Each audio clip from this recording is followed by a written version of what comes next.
भिखारी उसकी आने की प्रतीक्षा करते थे। एक भिखारी दाएं तरफ और दूसरा भिखारी बाएं ओर बैठता था। जब राजा भिखारी के पास आता था तब बाएं वाला भिखारी राजा से भीख मांगता था, बल्कि दाएं वाला भिखारी भगवान से भीख मांगता था।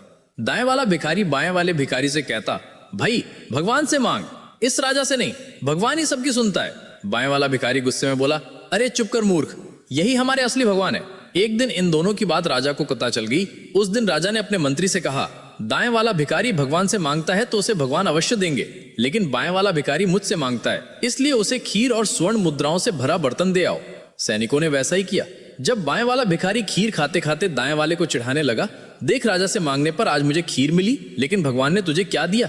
इतना कहकर उसके ऊपर हंसने लगा। खीर खाते खाते जब उसका पेट भर गया तो उसने बची हुई खीर का बर्तन दाएं वाले भिखारी को दे दिया और कहा, ले खा ले मूर्ख, अगले दिन से राजा से भिख मांगना। इतना कहकर वो वहां से चला गया। कुछ दिन के बाद राजा मंदिर गया तो उसने देखा कि दाएं वाला भिखारी गायब है। उसने बाएं वाले भिखारी से पूछा, क्या तुझे खीर का बर्तन नहीं मिला था? बाएं वाला बोला, मिला था राजा जी, आपकी खीर बहुत स्वादिष्ट थी। जब मेरा पेट भर गया तो बची हुई खीर मैंने दूसरे भिखारी को दे दी, लेकिन वो मूर्ख हमेशा कहता था ईश्वर देगा ईश्वर देगा, लेकिन मैंने कहा कि ये बची हुई खीर खा ले और कल से राजा से भीख मांगना, ना कि भगवान से। लेकिन अब वो कुछ दिन से मंदिर नहीं आता है। राजा मुस्कुराया और बोला, आखिर ईश्वर ने उसे दे ही दिया, क्योंकि उस बर्तन में खीर थी, लेकिन उसके नीचे बहुत सारे सोने के सिक्के थे। ये सुनकर वो भिखारी भी समझ गया कि भगवान ने उसे दे ही दिया। अब महादेव को अपने दिल से मानने वाले भक्त कमेंट में हर हर